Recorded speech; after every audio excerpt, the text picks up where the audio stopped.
Very good morning to everyone. In this lecture, CS8601 mobile computing. Today, I am talk about the topic ADAC network IP address.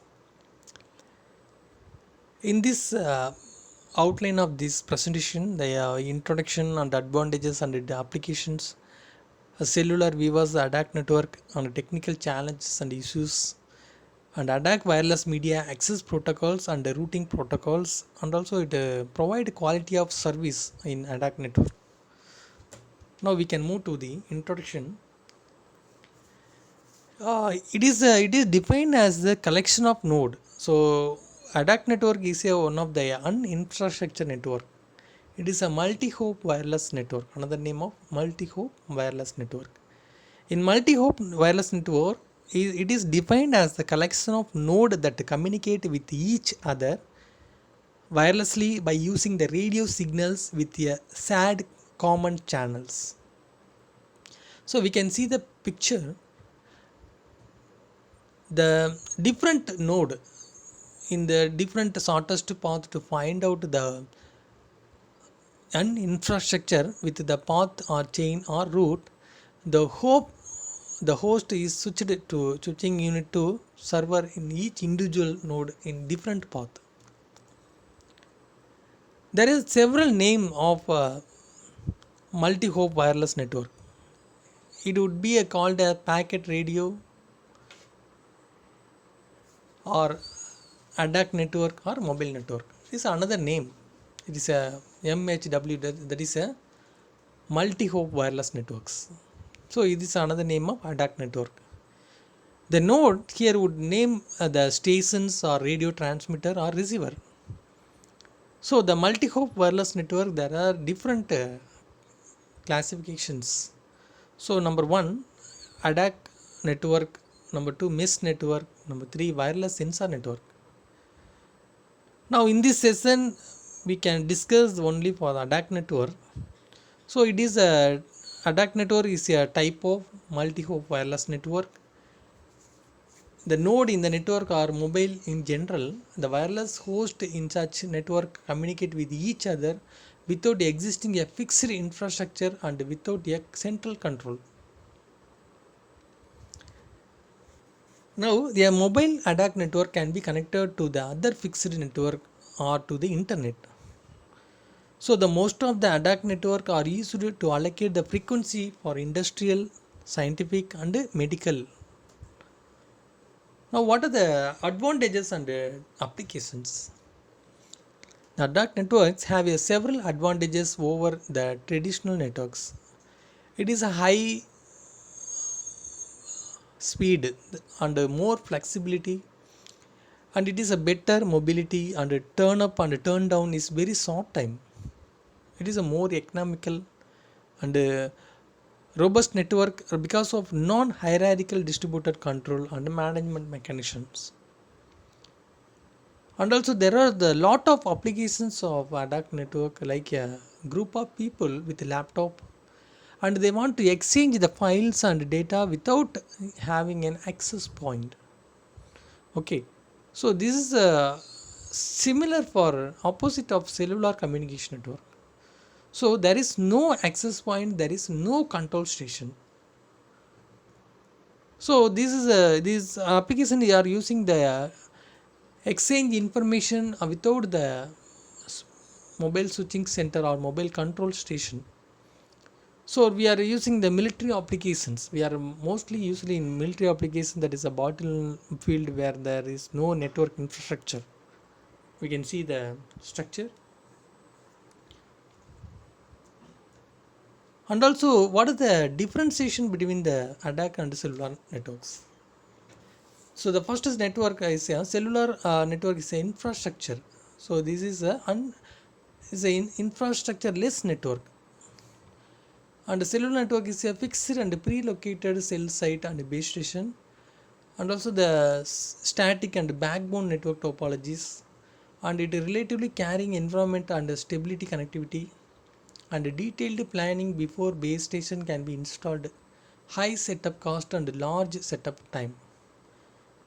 In similarly the ADAC network It is a infrastructure less network and no base station, rapid deployment, high dynamic network topologies, hostile environmental and irregular connectivity.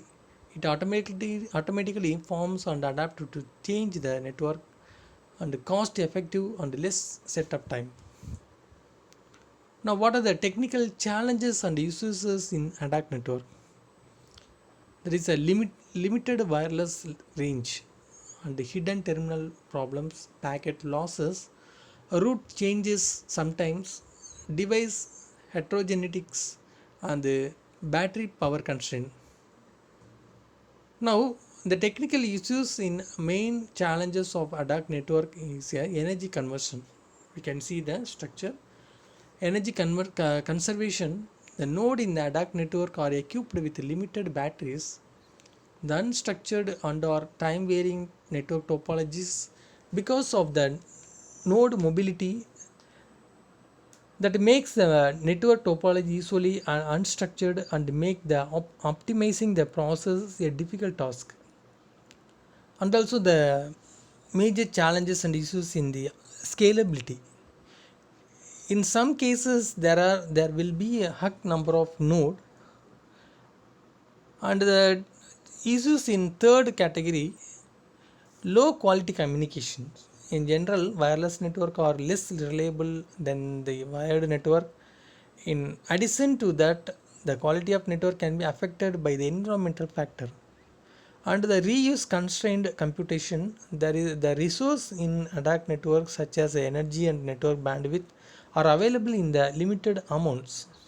And the technical challenges and uses in addition to that ADAC network inherit the sum of the issues which are faced by the traditional wireless network. There are the no known boundaries for maximum range the node able to receive the network frame. So the wireless channel is weak and unreliable and unprotected from outside interference. The wireless channels have time varying and asymmetric propagation properties. The hidden node and the exposed node problem may occur. So this is a hidden node structure. So the sender 1 and the sender 2, it is same synchronous time period. The data will be transmitted on the same receiver point. It may introduce the collision process. It is a problem of hidden node problems. And then exposed node problem, we can see the exposed node problem. The transmitter can be send the information to the one's receiver, so that receiver can get the information from one transmitter. Now it can be exposed to the node, the transmitter the same synchronous time to transmit or another receiver that is blocked by the transmitter. So this is a exposed node problem. And why do we need for multimedia or media access protocols? The media is shared by all the node. If we give the node the freedom to send any time, then the would result in condension. We would have to central control to manage the transmission process because every node can move at any time. So we can see the MAC protocols in ADAC wireless network. The MAC protocols, the synchronous and asynchronous, are the two different category. And also this synchronous is a sender initiated and asynchronous is a receiver initiated. Now we can move to the ADAC wireless media access protocol. The sender initiated MAC protocols, the sender, it can be send first the request message, RTS request transmitter message sent to the receiver. The receiver to reply the messages. What type of messages? It is a control transmitter receiver messages, and the data will be connected through sender to receiver systems. Now what is a receiver initiated MAC protocol? The sender can send the data to the receiver to reply to reply the transmitter to receive. And what is the existing ADAC MAC protocols? The existing ADAC MAC protocols is one of the multi-access with collision avoidance (MACA) protocols. It was proposed as a solution for both hidden terminals and exposed node problems. It has the ability to control the transmitter power for each packet. It uses a three-way handshake RTS and CTS data. The collision would occur in these multiple access with collision avoidance because there is no carrier sensing in it.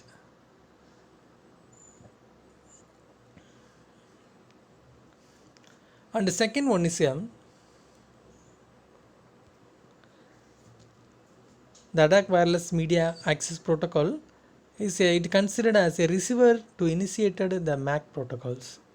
That is the multi-access collision avoidance with BI, that is a by invitation. There is no way that the receiver will know whether the transmitter has a data to transmit or not, which will affect the communication performance because of the waiting time for RTR messages. That is a receiver transmit the reply message. In this multiple media access, collision avoidance in by invitation is less likely to have the control packets collision because it uses half as many control packet as a MACE.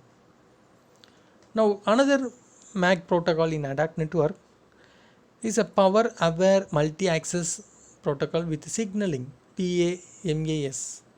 The PAMAS is based on the MAC collision avoidance protocols with extra separated signaling channels with the RTS and the CTS handshake signals occur. It reduces the power consumption by tuning off all node that not actively transmitting or receiving. In this MAC protocol, each node has the ability to shut down its trans receiver. So there are the two conditions where the node has to turn off the trans receiver. If it is does not have the data to transmit, if one of the neighbors is transmit data and another is receiving, and the second MAC protocols is a dual busy tone multi-access, that is a DBTMA. It has been proposed to solve the hidden terminal problems. When the node is receiving the data, if send a busy tone signal to the neighbor mobile node. After the hidden terminal sends the busy tone, they are refined from transmitter in transmitting. So the dual busy tone multiple access is a customization of this BTMA for the ADAC network. There are two out of band busy tones, one used to significant the transmit busy and the other used to significant the receive busy. So these are we can see the dual busy tone multiple access process. So it prohibited to the sender and the receiver. It is a transmit in the sender and the receiver, they communicate with the transmit or receive the data in simultaneously. The simultaneous receiver to transmit the another devices and also the sender to communicate with another in same synchronous time period. The busy tone will be alerted to the transmitting and receiving node in each individual functional device nodes. Now we can move to the ADAC routing protocols. In ADAC routing protocols, there is a table driven proactive protocols and hybrid routing protocols, on demand driven or reactive protocols. There is a three different ways. So we can discuss the next section. We are going to the routing protocols. Thank you for watching this video.